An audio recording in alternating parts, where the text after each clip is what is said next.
Mga kahuan, panoorin ang video na ito upang alamin ang pinaka-latest na balita tungkol sa lagay ng panahon at bagyo. Update today. Narito ang latest kay Bagyong Nika.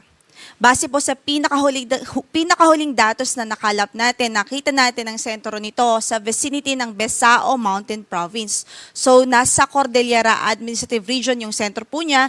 At yung kabuuan ng bagyo, as you can see po, ay halos nananalasa sa buong Northern at Central Luzon. Kasalukuyan pa rin po siyang nananalasa. At ang kanyang maximum sustained winds, malakas pa rin. Umaabot pa rin sa 120 kilometers per hour near the center at gustiness na 200 kilometers per hour. Kanyang movement ay west-northwest sa bilis na 25 kilometers per hour. So sa latest na track na ipinalabas po natin, inaasahan natin na today nga po, babaybayin talaga niya or magta-traverse siya dito sa landmass ng Northern at Central Luzon. And then, eventually po ay lalabas din po ito sa coastal waters ng Ilocos Sur. This evening din po yan o ngayong gabi. So it will continue to move west-northwestward over West Philippine Sea and eventually po ay mag-exit ng ating area of responsibility by tomorrow. So bukas pa po ang labas nitong sinika sa ating PAR.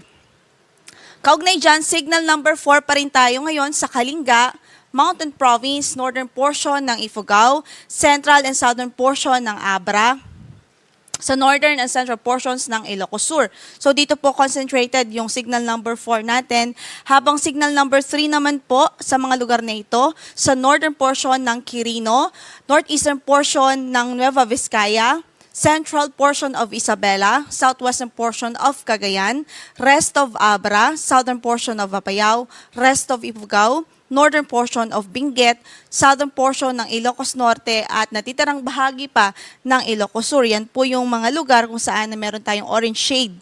So dito din concentrated yung signal number 3 natin. Ibig sabihin malakas pa rin na hangin ang nararanasan at pwedeng maranasan pa ng ating mga kababayan sa mga susunod na oras. Habang signal number 2 ngayon, sa northwestern and eastern portions ng Cagayan, rest of Nueva Vizcaya, rest of Isabela, rest of Quirino, rest of Apayao, natitirang bahagi pa ng Benguet, sa natitirang bahagi pa ng Ilocos Norte, La Union, northeastern portion ng Pangasinan, northern and central portion of Aurora, maging sa northern portion of Nueva Ecija. Signal number 2 naman ho yan. Habang nakatas pa rin ang signal number 1, ibig sabihin posible pa rin ang mga pamisa-misang pagbugso ng hangin dulot nga po ni Bagyong Nika dito po sa Babuyan Islands, rest of mainland Cagayan, which is this one, and rest of Pangasinan, rest of Aurora, rest of Nueva Ecija, Bulacan, Pampanga, Tarlac, northern and central portions ng Zambales, northeastern portion ng Quezon, kasama na po dyan ang Polillo Islands. So kung makikita po natin, Northern Luzon, basically Northern Luzon and Central Luzon pa rin, nakatas pa rin ang ating tropical cyclone wind signal. So ito po ay, ang focus po nitong signal na ito ay sa wind impact o sa lakas ng hangin na pwedeng maranasan po ng ating mga kababayan doon dahil kay Bagyong Nika.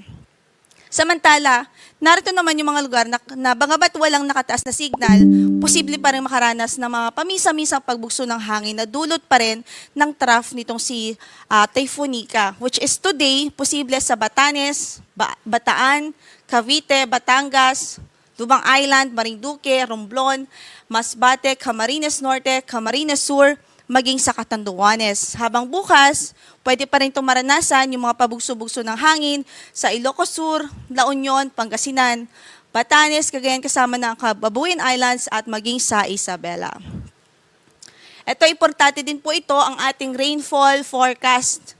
So, dahil nga po sa pag-traverse o pag-cross nitong si Typhoon Nika, posible pa rin ang intense to torrential o yung matindi hanggang sa halos walang humpay na pagbuhos ng ulan dito po sa Apayao, Cagayan, Abra, Kalinga, Mountain Province, Ifugao, Benguet, Nueva Vizcaya, Quirino, maging sa Aurora. So, ibig sabihin, expected po dyan yung mga flooding, so pagbaha, maging yung mga pagguho ng lupa o landslides ay posible rin po dahil nga sa matindi at hanggang sa walang humpay na pagbuhos ng ulan. Then, meron din po tayong heavy to intense rainfall na expected or forecast dito po sa areas na ito, sa Ilocos Norte, Ilocos Sur, La Union, maging sa Isabela. So, ibig sabihin, likely rin ng mga pagbuha dito dahil malakas din. Malakas hanggang sa matinding mga pagbuhos ng ulan ang pwedeng maranasan ng ating mga kababayan. And then, moderate to heavy naman sa Pangasinan, Tarlac, maging sa Nueva Ecija. Ibig sabihin, katamtaman hanggang sa malakas na mga pagbuhos ng ulan ang mararanasan po dito sa areas na ito. So sa gale warning natin, nakataas pa rin ang ating gale warning sa eastern coast of Cagayan, Isabela, Aurora, Ilocos Norte, Ilocos Sur, La Union. So hindi at mahigpit pong pinagbabawal ang paglalayag po dito sa mga areas na ito dahil nga napakadelikado po. Dahil pa rin yan sa bagyong Sinika.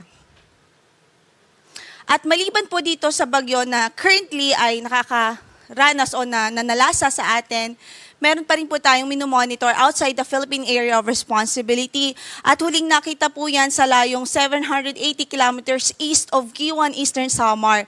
Tropical depression pa lang ho ang kanyang kategory sa ngayon. 55 kilometers per hour near the center ang kanyang maximum sustained winds at yung gustiness niya ay umaabot sa 70 kilometers per hour. Pero in-expect natin sa projection po natin, posible pa po itong lumakas sa mga susunod na araw bago po ito tuluyang lumapit sa ating area, lumapit sa landmass po natin. In-expect po natin bukas ay papasok po ito sa ating PAR o sa ating area of responsibility. So ang ating advice ay mag-monitor po tayo sa mga updates na ipapalabas po ng Pag-asa.